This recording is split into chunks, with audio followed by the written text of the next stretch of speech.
ان شاخوں کو اگر سکھا لیا جائے اور سکھانے کے بعد انہیں چھیل کر، یعنی شاخ کو کھرچ کے، جیسے ترئی کو چھیلا جاتا ہے ایسے کھرچ کر آنکھوں میں پھیرا جائے تو آنکھوں میں بہت زیادہ مفید رہتی ہے۔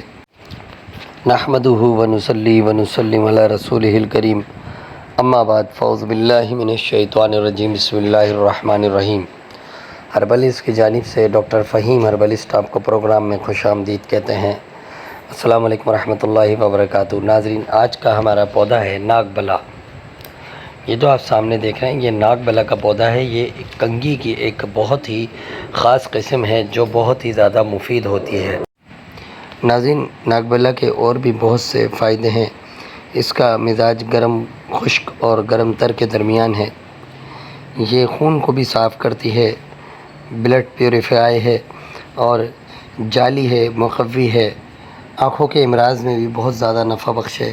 اس کی یہ جو باریک شاخیں ہیں، ان شاخوں کو اگر سکھا لیا جائے اور سکھانے کے بعد انہیں چھیل کر، یعنی شاخ کو کھرچ کے، جیسے ترئی کو چھیلا جاتا ہے ایسے کھرچ کر آنکھوں میں پھیرا جائے تو آنکھوں میں بہت زیادہ مفید رہتی ہے۔ سامعین، اس سے قبل کہ آج کے ٹاپک پر تفصیلی گفتگو کی جائے، میں یہ ضروری سمجھوں گا کہ ڈاکٹر فہیم ہربلسٹ کی طبی خدمات سے آپ کو آگاہ کروں۔ آپ سراب گوٹ JDC آفس کے سامنے ہربلسٹ کلینک کرتے ہیں۔ دبئی، کویت، جدہ میں بھی کلینک کرتے ہیں۔ اس کے علاوہ آپ مارننگ شو کرتے ہیں K21 اور GTV پر۔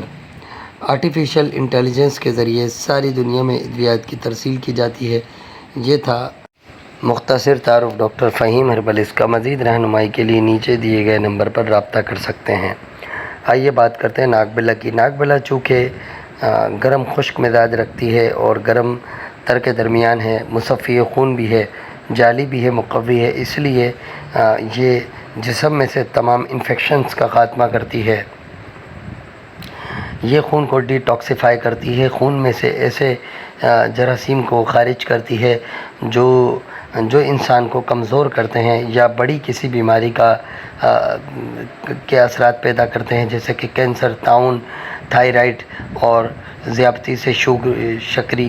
اس کے علاوہ یہ جسم کے اندر جگر کی مکمل خرابی کو بھی دور کرتے ہیں اور مغلظ منی بھی ہیں۔ شب کوری کے ازالے کے لیے ناگ بلا کے پتوں کا پانی آنکھ میں قطر کرنے سے بہت زیادہ فائدہ حاصل ہوتا ہے، اور اس کی جو باریک باریک شاخیں ہیں انہیں چھیل کر آنکھوں میں پھیرنے سے موتیا بند یا موتیا جیسی بیماری یا آنکھوں سے پانی آنے کو بہت زیادہ مفید ہے۔ بیان کیا جاتا ہے کہ رتوندی یا رتوندا، جو کہ رات کو نہ نظر آنا، یعنی کہ سورج غروب ہونے کے بعد نظر نہ آنے کے لیے بہت زیادہ مفید ہے۔ اس کے علاوہ اس کے پتے اور اس کی جڑ کا جوشاندہ پکا کر اس سے کلیاں کرنے سے مسوڑے مضبوط ہو جاتے ہیں۔ ناظرین، آپ نے سنا ناگ بلا کا تعارف۔